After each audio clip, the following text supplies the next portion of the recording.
Ada seorang tukang tahu. Setiap hari ia menjual dagangannya ke pasar. Untuk sampai ke pasar, ia harus naik angkot langganannya. Dan untuk sampai ke jalan raya, ia harus melewati pematang sawah. Setiap pagi ia selalu berdoa kepada Tuhan agar dagangannya laris. Begitulah setiap hari sebelum berangkat, ia berdoa terlebih dahulu dan pulang sore hari. Dagangannya selalu laris manis. Suatu hari ketika ia melewati sawah menuju jalan raya untuk naik angkot langganannya, entah kenapa tiba-tiba ia terpeleset dan tercemplung ke sawah. Tahu dagangannya ikut jatuh dan menjadi hancur berantakan. Jangankan untung, modal pun buntung.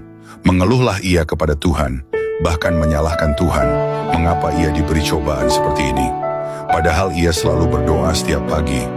Akhirnya ia pun pulang tidak jadi berdagang. 2 jam kemudian ia mendengar kabar bahwa angkot langganannya yang setiap hari ia naiki, pagi itu jatuh ke dalam jurang. Semua penumpangnya tewas. Hanya ia satu-satunya calon penumpang yang selamat. Gara-gara tahunya jatuh ke sawah, sehingga ia tidak jadi berdagang dan membawa pulang tahu-tahunya yang sudah hancur tadi. Sorenya ada seorang peternak bebek mencarinya dan hendak membeli tahu untuk makanan bebek. Namun anehnya peternak bebek itu mencari tahu yang rusak atau hancur karena hanya untuk campuran makanan bebek saja. Spontan bapak itu menangis bahagia karena tahunya yang sudah hancur tadi dibeli semua oleh peternak bebek itu.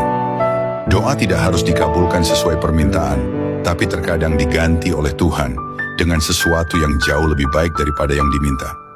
Tuhan Maha tahu kebutuhan kita dibandingkan diri kita sendiri.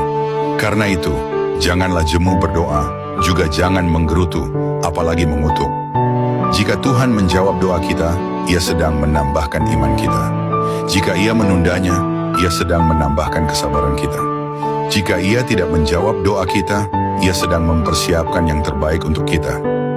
Pesan moral dari cerita ini adalah bahwa kita seringkali tidak menyadari cara Tuhan bekerja dalam hidup kita. Ketika sesuatu yang kita anggap buruk terjadi, mungkin saja itu adalah cara Tuhan melindungi kita dari bahaya yang lebih besar. Oleh karena itu, penting untuk selalu bersyukur dan percaya bahwa Tuhan selalu memberikan yang terbaik, meskipun tidak selalu sesuai dengan harapan kita. Seperti yang dikatakan dalam firman-Nya dalam Yeremia 29 ayat 11, "Sebab aku ini mengetahui rancangan-rancangan apa yang ada padaku mengenai kamu, demikianlah firman Tuhan, yaitu rancangan damai sejahtera dan bukan rancangan kecelakaan, untuk memberikan kepadamu hari depan yang penuh harapan." Kiranya dapat menginspirasi kita semua. Tuhan Yesus memberkati.